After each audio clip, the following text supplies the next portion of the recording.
Assure कर रहे थे, गारंटी दे रहे थे। नरेंद्र मोदी की सरकार एश्योरेंस दे रही थी, आदरणीय अमित शाह जी इंश्योरेंस दे रहे थे कि बिल के माध्यम से 543 सांसद के जगह पर 816 और इसको 850 तक बढ़ाने का प्रस्ताव था, और 816 में से 272 सांसद, यदि ये बिल पारित होता तो इस देश में महिलाएं सांसद बनकर देश में राज करने का काम करती। साथियों,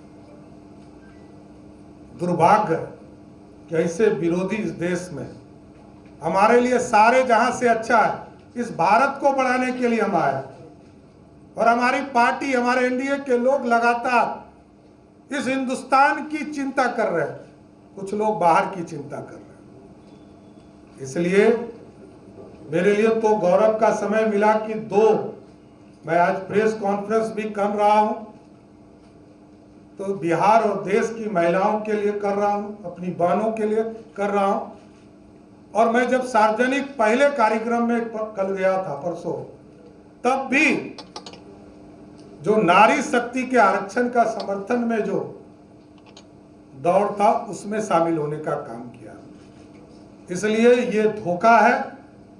Congress party, Trinamool Congress, DMK, Samajwadi party और राष्ट्रीय जनता दल को इसका जवाब जनता को देना पड़ेगा। आपने तो कोई आरक्षण दिया नहीं। विशेष तौर पर कांग्रेस ने इस देश में किसी वर्ग के लिए कोई आरक्षण नहीं दिया, और जब जब आरक्षण हुआ है तब भारतीय जनता पार्टी, जनसंघ, जनता दल यूनाइटेड, सब लोगों ने मिलकर, लोक जनशक्ति पार्टी, हिंदुस्तानी अवाम मोर्चा, सबने समर्थन देने का काम किया। ना लालू जी ने कभी आरक्षण दिया और ना कभी कांग्रेस पार्टी ने आरक्षण दिया। और कांग्रेस के लोगों ने तो चाहे वो मंडल कमीशन हो या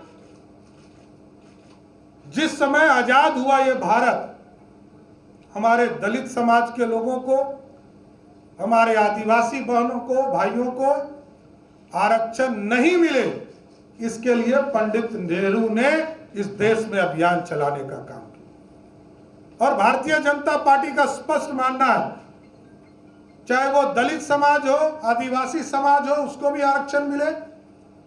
अति पिछड़ों के लिए भी आरक्षण की कल्पना जब सरदेव कपूरी ठाकुर जी ने किया था, तो पंडित कैलाशपति मिश्र जनसंघ के उनके साथ खड़े हुए।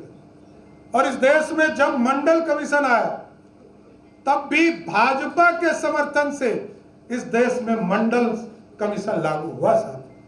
और जब 75 वर्ष के बाद ये लगा इस देश में अब स्वर्ण समाज के गरीबों की भी चिंता करना है, उसको भी 10% आरक्षण नरेंद्र मोदी की सरकार ने दिया। इसलिए हमें गर्व है कि महिला बिल भी पारित हम लोगों की सरकार ने किया, नरेंद्र मोदी जी की सरकार ने किया। बिहार में भी एनडीए की सरकार ने महिलाओं को 50% से अधिक आरक्षण देने का काम किया। और आज जो देश में महिलाओं के साथ धोखा हुआ है, इसके खिलाफ पूरा एनडीए एकजुट होकर इस देश में अभियान चलाएगा और उनसे जवाब भी मांगेगा। कांग्रेस पार्टी, ये बताओ, तुम्हारे परिवार के लोग प्रधानमंत्री बन रहे हैं, सुपर प्रधानमंत्री बन रहे हैं, सांसद बन रहे हैं, इस देश की गरीब महिला कब सांसद बनेगी? समाजवादी पार्टी से पूछा जाएगा, राष्ट्रीय जनता दल से पूछा जाएगा, टीएमसी से पूछा जाएगा, डीएमके से पूछा जाएगा। इसलिए साथियों, मेरा स्पष्ट मानना है कि इस लोकतंत्र में काला अध्याय का दिन था जब महिला बिल को, नारी शक्ति के आरक्षण को रोकने का काम यूपीए के लोगों ने किया है।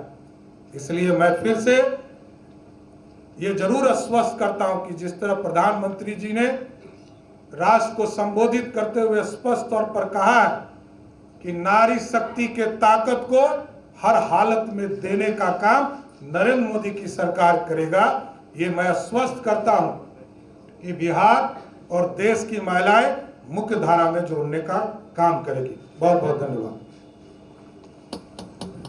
अब मैं आमंत्रित करती हूँ सम्मानित सांसद राज्यसभा और भारतीय जनता पार्टी महिला मोर्चा।